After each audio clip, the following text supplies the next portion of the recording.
Ele é um jogador que vale um investimento alto, né? É um jogador de seleção, um jogador que tem uma característica...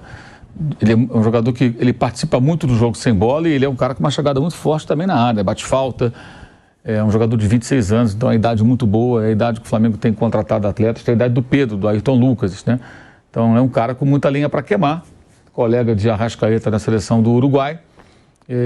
O Flamengo tentou contratar no meio do ano, o River Plate queria o dinheiro da multa, no caso. O que acontece? Para as pessoas entenderem, ele tem um valor fixado em 16 milhões de dólares, equivalente a...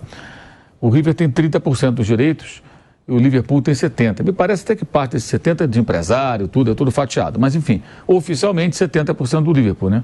E 30% do River Plate, embora desses 70% algumas pessoas tenham aí pedaços aí a receber. Mas ele tem contrato até o final do ano que vem. Então, você só consegue contratar de duas maneiras. Ou o River Plate cede numa negociação, o que o River até agora não quis, ou você paga à vista. Você paga à vista, se o jogador quiser vir, ele vem. A não ser que ele, não quero ir. Então, eles já estão conversando com os agentes do jogador, já tem um acordo bem encaminhado com o atleta. E a maneira de tirar o jogador do River seria essa, pagar à vista. Essa é a grande questão. São 16 milhões de dólares. Eu apurei que o Flamengo tem uma sobra de caixa para fazer esse investimento, mas não a totalidade do dinheiro. Então ele teria que fazer algumas manobras financeiras. Por exemplo, antecipar recebíveis. O Flamengo tem dinheiro para receber da venda do João Gomes, da venda do Matheus França, né? Que são jogadores que foram para o futebol inglês. Essas contratações nunca são feitas à vista, tá? Geralmente se paga em parcelas. Essas parcelas nem são mensais. Geralmente a cada 6 meses, algo assim. Você paga uma parcela agora, outra depois, outra depois. Às vezes fica 3, 4 anos pagando o jogador.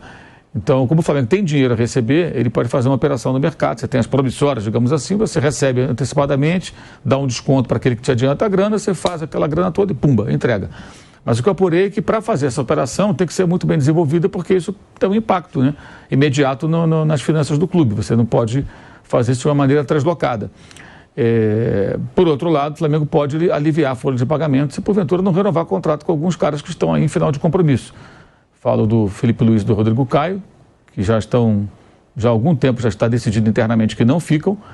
Tenho dito isso com frequência. Se o Felipe Luiz renovar por alguns meses para jogar, por exemplo, o estadual, se despedir, como uma homenagem, será um fato novo. A decisão interna é não renovar.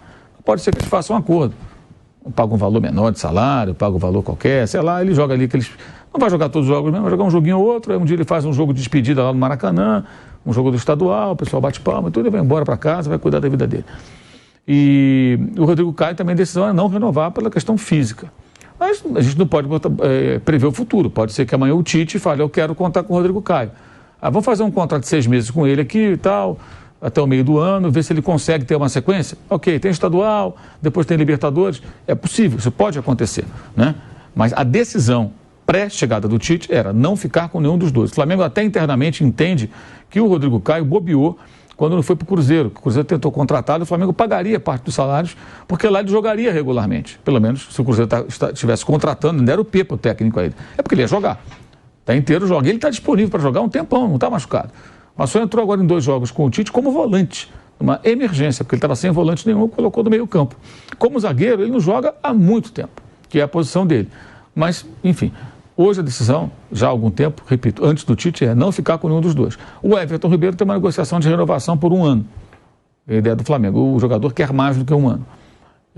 Se você contrata o De La Cruz, eu acho que é uma senha para você liberar o Everton Ribeiro. Até pela questão financeira. Você vai manter... O Everton Ribeiro já é reserva. Se chega o De La Cruz, vai ser mais reserva ainda. Porque ele disputa a posição. Como meia, ele vai disputar a posição com o De La Cruz. Como ponta, digamos, meia ponta que ele é, mudando um pouco a formação tática e tudo, mas a mesma faixa de campo, tem o Luiz Araújo. E aí você vê o Luiz Araújo contra o Palmeiras, o maior ladrão de bola do Flamengo no jogo. Quer dizer, o cara que trabalhou muito de maneira que o Everton Ribeiro não consegue trabalhar. E tem chegada, é rápido, chega no ataque, chuta no gol, de vez em quando faz um golzinho ou outro. Jogador mais jovem. Jogador 8 anos mais novo, mais ou menos. O De La Cruz também, 8 anos mais novo. A tendência é ser um reserva. Aí é aquela questão, quanto custa o Everton Ribeiro? Não é um jogador barato, não ganha pouco. Você mantém um jogador, aí você vai ter que fazer algumas escolhas. Esse é o ponto. Não dá para renovar com todo mundo, né? Os jogadores que ganham bem, que são caros, fazendo compromissos de 2 anos, por exemplo, pior ainda, e contratar um cara como o De La Cruz numa investida tão pesada, pagando à vista pelo atleta, porque seria a única maneira de retirá-lo do River Plate. Em tese, também haveria uma outra possibilidade, que seria negociar o seguinte: Liverpool, eu pago a você parcelado os seus 70% e vou cacifar os 30% do River à vista. Acho que isso também pode acontecer, mas o Liverpool quer o dinheiro também já. Para quem não conhece o Liverpool de Montevideo, é um clube muito pequeno. E está liderando o campeonato lá no Uruguai, foi para a Libertadores, enfrentou o Corinthians, inclusive, jogando no Estádio Centenário. Mas é um estádio super moderno. Semana passada eu vi um pedaço do jogo deles lá. Eu vejo jogos malucos também, Vampeta. Liverpool contra Cerro Largo, Campeonato Uruguaio. Eu vi um pedaço do jogo. Chovia por lá, em Montevideo. E aqui um calor do cão, estava chovendo. E assim, é um estadinho muito modesto, muito pequeno. Um jogo dia de semana de tarde, pouca gente no estádio. Então, uma grana dessa, gente, o que couber ao Liverpool do Uruguai, isso aí resolve o ano inteiro dos caras e mais um pouco. Eles pagam salário, todo mundo paga, reforma o estádio, faz festa, faz o que quiser. É muita grana para um clube desse tamanho. Então eles querem o dinheiro também, mas a ideia do Flamengo inicial é pagar a grana e levar o jogador, né? Então pode acontecer esse negócio. Mas eu acho que existem algumas outras manobras que vão ter que ser feitas. Acho também que está mais do que na hora, isso caberia ao Rodolfo Landim, né? O presidente do Flamengo cobrar do seu departamento de futebol: olha, eu vou trazer o De La Cruz, beleza. Jogador de seleção, um jogador para jogar na Europa até. Eu não sei nem como é que ele não foi embora para o futebol europeu. É um cara que tem bola para jogar em times europeus. Talvez não jogue de primeira linha, mas em times médios e tal, ele tem condição de jogar. Um cara de seleção, um cara de Copa do Mundo, pô. Até acho estranho que ele não tenha saído. E essa quantia de 16 milhões para um time europeu não é tanto. Não é nada muito significativo, né, pela questão do câmbio. Mas acho que também está na hora de uma cobrança em cima do departamento de futebol para que comece a contratar. É legal contratar, se tem dinheiro, tem que contratar jogador caro, né? Vai fazer o que com o dinheiro? Vai colocar na caderneta de poupança? Não, você vai contratar jogador caro. O Flamengo tem grana para contratar. Mas você tem que equilibrar isso também com alguns investimentos de jogadores jovens, jogadores promissores. Uns vão dar certo, outros não vão dar certo. E jogadores de composição de elenco. Então, por exemplo, lateral do Flamengo é Ayrton Lucas. É um jogador que já foi convocado, é um bom jogador. A temporada dele não foi boa. Muito em função também do Sampaoli, que utilizava de uma maneira equivocada, na minha opinião. Prendia muito, o jogador com possibilidade de chegada no ataque, um jogador muito agressivo, né? E acho que o Sampaoli utilizou ele mal, tanto que com o Vitor Pereira, ele jogava bem, Cebolinha jogava bem. Com o Sampaoli não, porque ele mudou a forma de jogar da equipe e prendeu esse jogador para liberar o Wesley pelo outro lado. Então ele foi muito sacrificado também esse ano. Mas ele é um jogador bom. O Cebolinha agora, todo mundo está falando, tá jogando bem, pode ser um jogador que tem condição, gente. Uma fase ruim não significa que você tem que rifar o cara, você tem que recuperar o cara. Jogador novo, né? Novo, jogador de 20 e poucos anos. E o Tite está tentando recuperar esses caras. Agora, quem vai ser o reserva do Ayrton Lucas? Você vai trazer outro cara de seleção, vai trazer o Arana? Não dá, cara.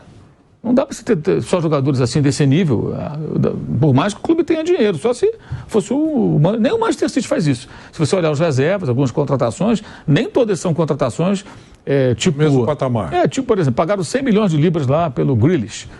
Mas agora contrataram para o meio campo lá com a saída do Gundogan o Kovacic. Custou, era do Chelsea, 20, 30 milhões de euros. Quer dizer, custou menos de um terço. Um quarto, um quinto, sei lá, do quanto custou o Grealish. É um jogador bom. Entendeu? Um cara já com 30 anos para cumprir. Você pagou já, né, Modo? Foi a conquista da Liga dos Campeões. Né? Pois é, a composição de elenco. Então, assim,